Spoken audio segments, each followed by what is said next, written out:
Some newly leaked data from U.S. Customs and Border Protection reveals more than 170,000 migrants were encountered at the border in March. The data was first obtained by CNN, the New York Times, and the Washington Post. A source telling ABC 15 the numbers do look pretty close to CBP's upcoming reports. So here's how this preliminary data breaks down. 18,800 unaccompanied children, 99,300 single adults, 53,500 families, all encounters within the month of March. So let's break this down. What does this all mean? Investigator Liliana Soto and ABC 15's data analyst Garrett Archer bringing us a perspective through data to determine the reality of what's really happening or has been happening at our border.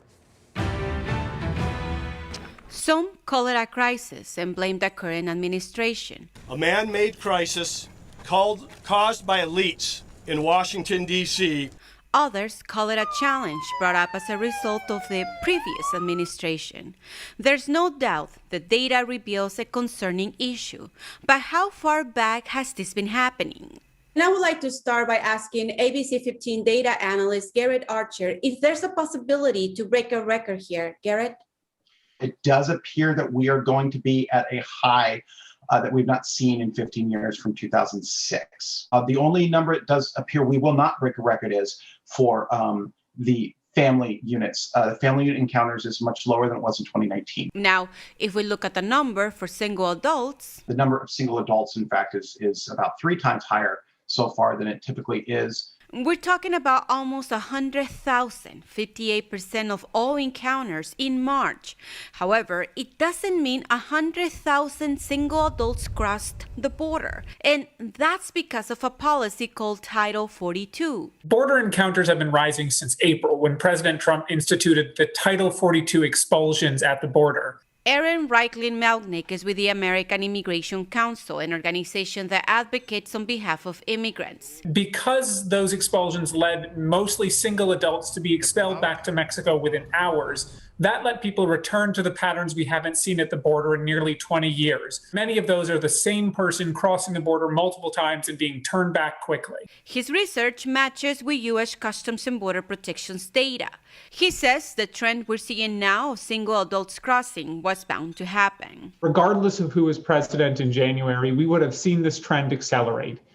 This practice of rapid expulsions of individuals back to Mexico basically replicates what the Border Patrol used to do in the 1980s, 1990s, and early 2000s with what were known as voluntary returns, where people would cross the border and they'd just be sent right back to Mexico immediately. So are we seeing the same patterns all over again? There is an established seasonality to encounters on the southwest border. What we see is that consistently in the past 20 years, the number of encounters goes up from December to March. This plays out in almost all data formats, from the single adults to the unaccompanied minors to the family units. Essentially, every sort of migration pattern does increase from December to March.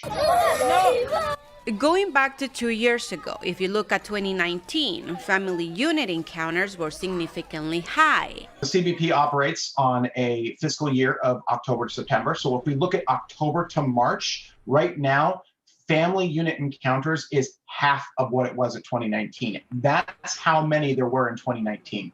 190,000 up to this point, and right now there's only been about 90,000. But something never seen before is the increasing number of unaccompanied children, almost 19,000 in just 1 month. That is higher than any other number that has ever been reported by the CBP. So unless something changes in the numbers going forward, 2021 will not only break the record for unaccompanied minors, but will exceed it by a pretty significant amount. Although data is important, we also need to look at what's underneath those numbers. We'll explore some of those migration causes in the days to come. Liliana Soto, ABC 15, Arizona.